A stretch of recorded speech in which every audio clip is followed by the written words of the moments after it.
Hi everyone, this is the Dylan Sakurai Show and welcome. I'm here today with my two guests, my friend Barack Water and my father Lester Sakurai. Oh, here we go to our first topic. We're going to talk about football, three particular football players. And the first one is Peyton Manning.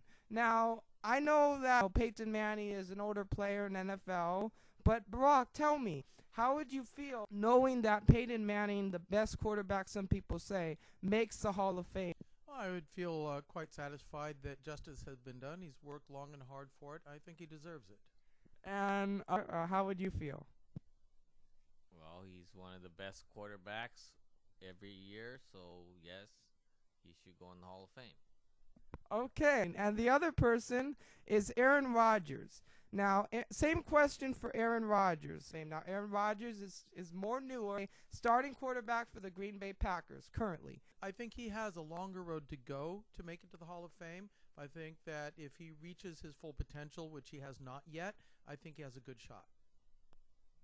Well, he's hasn't played long enough in my opinion. He's taking over legend Brett Favre, so got to wait and see maybe another 5-10 more years before we can decide about his Hall of Fame future. Now, the next person I want to mention is, I said Drew Brees. So, same question about Drew Brees for Hall of Fame. Now, once again, Drew Brees is somebody who has not been as long as Peyton Manning, of course, like Aaron Rodgers.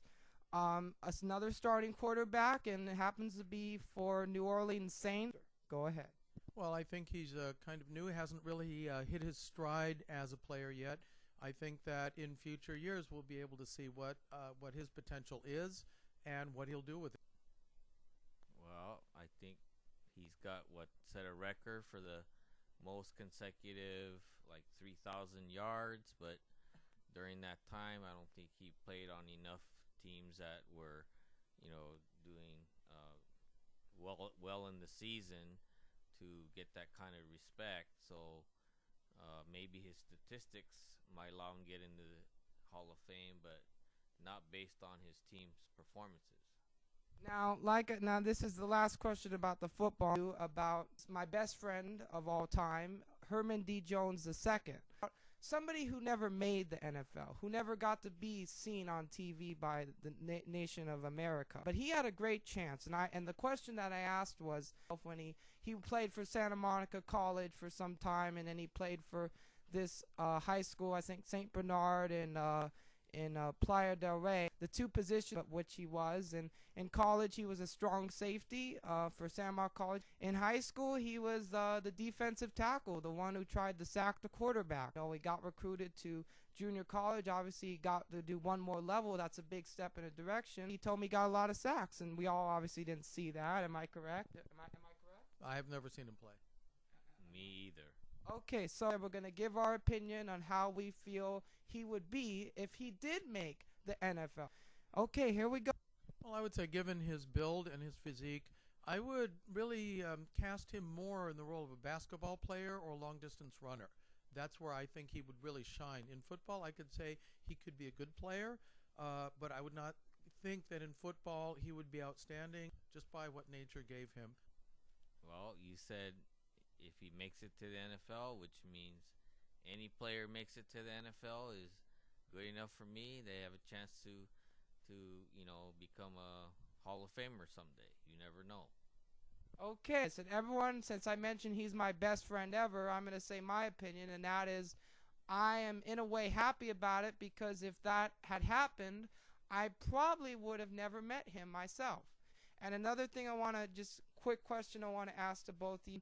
Probably you two may have heard of these two other players, but he was teammates with two players who did make the NFL during his time at Santa Monica College. And those two players happen to be, the first one is, he started out, his birth name was Chad Johnson, and he was a wide receiver. He was teammates with him, who happened to make the NFL, who right now is not in the NFL, but if he was this year, he would be with the Miami Dolphins, most likely. And the other player he played with is Steve Smith, who is another wide receiver and plays currently for the Carolina Panthers. And just want to know from you two how you think about how that probably could have made him better as a player, and if he did make the NFL, how would it make it him? And for best case of all, if they were still teammates on the same team when they made it to NFL. Well, I think that when you play against professionals, that brings you to your best. So certainly having played with two people who made the NFL would strengthen him as a player. And the counter side is, how do you know it wasn't because of Herman D. Jones that these two ex-teammates became better? You never know. Could have learned something from Herman. Okay. Question that I have next is now about basketball. Let's talk about Reggie Miller. How would you guys say? Now, a reminder of how tall Reggie Miller is. He's 6'7". The question is, how would you feel if both of you had to predict your best prediction about Herman D. Jones II? By the way, a reminder, he's 6'1", going up against in a one-on-one matchup 6'7", once again, Reggie Miller. And let's also point out the height advantage and the fact that one of them made pro and didn't. And then after that, I want you guys to both respond to a question of, if Herman D. Jones II did make it to the NBA instead of the NFL, and he played the same time as Reggie Miller, and he was, same position as Reggie Miller, and when they versed each other, guarded each other, tell me how that would be in the sense of exciting compared to, like, say, Reggie Miller guarding Michael Jordan, who people claim that he is the greatest basketball player who ever lived. Well, I believe that Reggie would almost certainly dominate because of his greater experience, his greater height, although I'm sure that Herman would get in some good blocks. He's got the energy, he's got the cojones, he's got he's got the drive. But I think Reggie would definitely dominate in both contexts. Unless the rumor is true that I heard someplace, I'm not allowed to give my source, that Reggie actually has been getting secret training from the CIA, in which case he may know some moves that Reggie cannot anticipate, but I can neither confirm nor deny those rumors. And the second question? The versing with Shaq would be, simply more exciting because there is nobody on a par with him. Nobody. Because I think Herman is more the guard type, and Reggie Miller is a small forward type. That it would definitely be a mismatch, and I think if Herman can outquick Reggie Miller, then certainly he could score points one-on-one. But when it comes to defense, I think Reggie Miller can out-rebound and out-block, so it would be an interesting matchup, guard versus forward.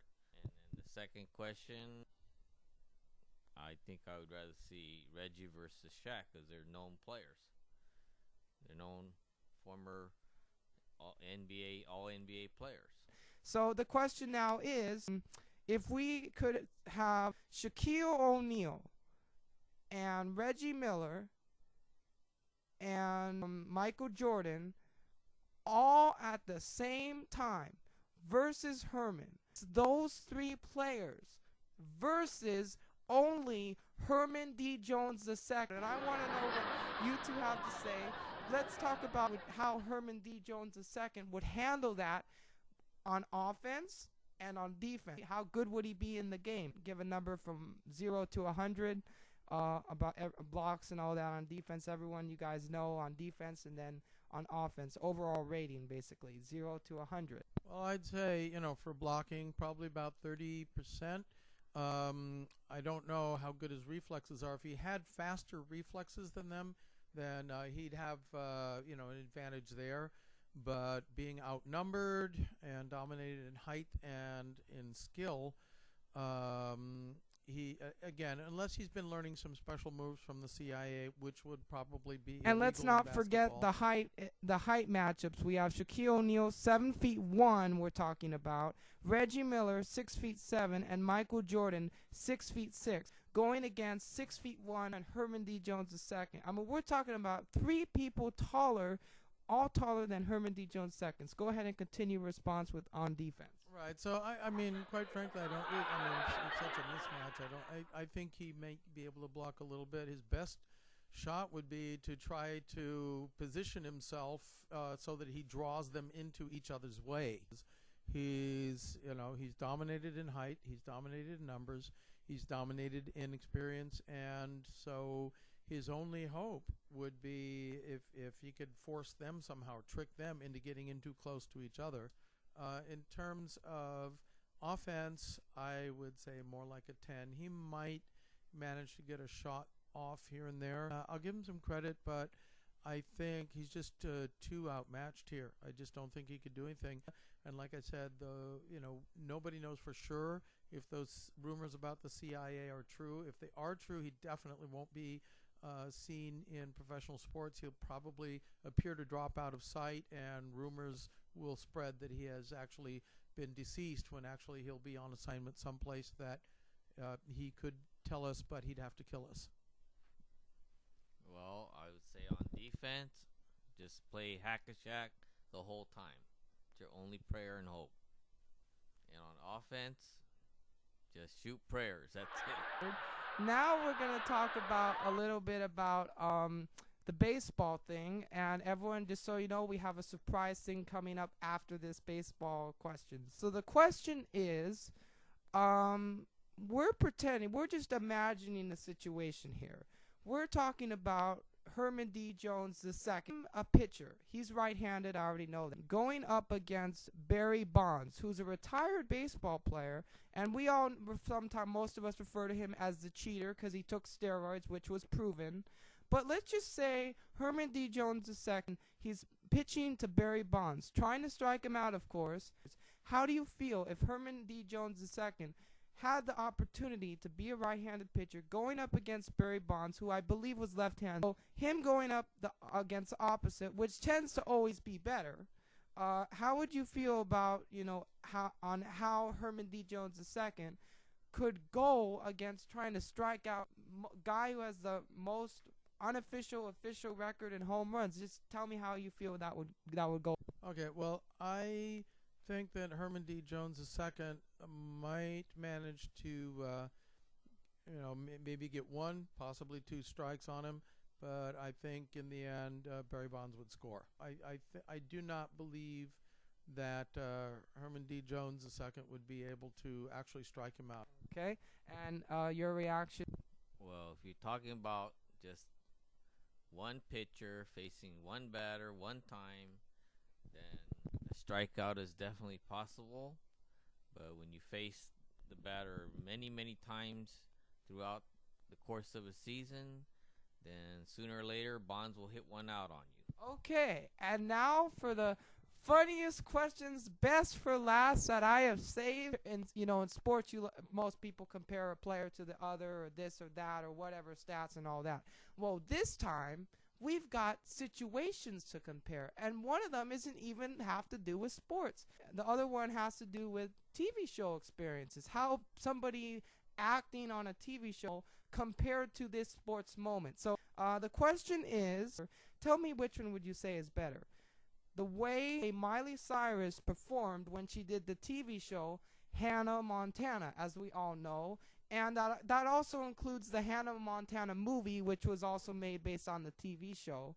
And how would you say, her acting compared to 1988 when Kurt Gibson, and it's a very famous moment in Dodgers history and in sports history too, when Kurt Gibson went to bat in 1988 in the World Series, and he goes up to bat, and unexpectedly as a pitch hitter, nobody expected him to even be seen in the game. But Tommy Lasorda, the manager of the Dodgers at the time, knew he wanted to do this, so he decided to surprise the crowd, and he sure did.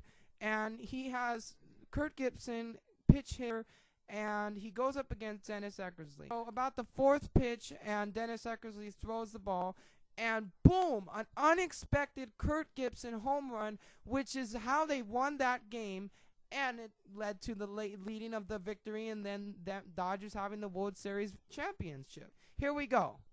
Well, at the time that event happened, I was deployed overseas. But I think that the home run was definitely the more dramatic, exciting event.